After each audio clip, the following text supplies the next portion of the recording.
On the first Monday of August at 8:15 in the morning in the year 1945, the world changed. A B-29 warplane flying above 9,000 meters opened its doors. Over the next 43 seconds, a weapon of meteoric force hurtled toward Earth. At around 600 meters above the Japanese city of Hiroshima, neutrons within the bomb began to split uranium-235 atoms. A chain reaction of profound tragedy had begun,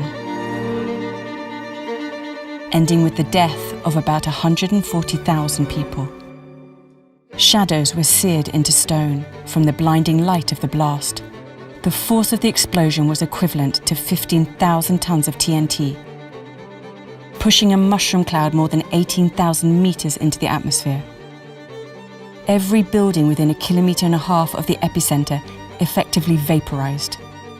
Fires erased many of the structures that remained in more distant areas of the city, while a poison of radiation seeped into the very genetics of those who survived the impact. The following day, medical teams from the Japanese Red Cross arrived in Hiroshima from neighboring cities. Miraculously, their hospital was spared.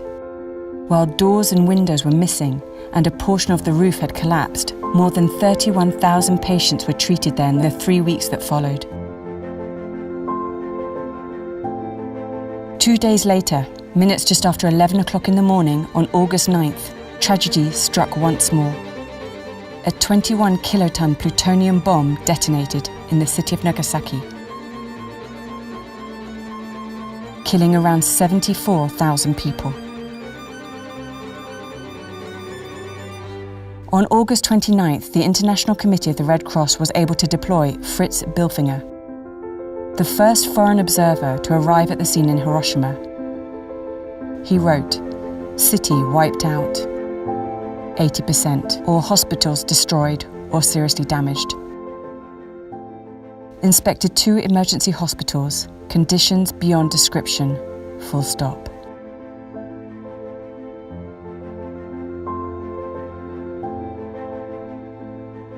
A week later, Dr. Marcel Junot, the head of the International Committee of the Red Cross's delegation in Japan, arrived in the city with 15 tons of medical supplies, as the first foreign doctor on the ground.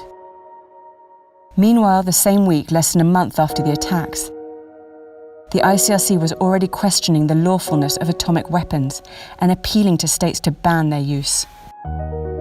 The greater the destructive power of war, the greater the necessity to spread the light of humanity into the infinite darkness.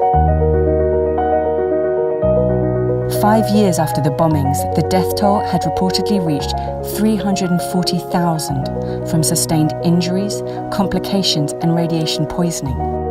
The Japanese Red Cross hospitals in Hiroshima and Nagasaki are still treating thousands of survivors and their descendants afflicted with birth defects to this day. This must never happen again. All states must join the Nuclear Ban Treaty.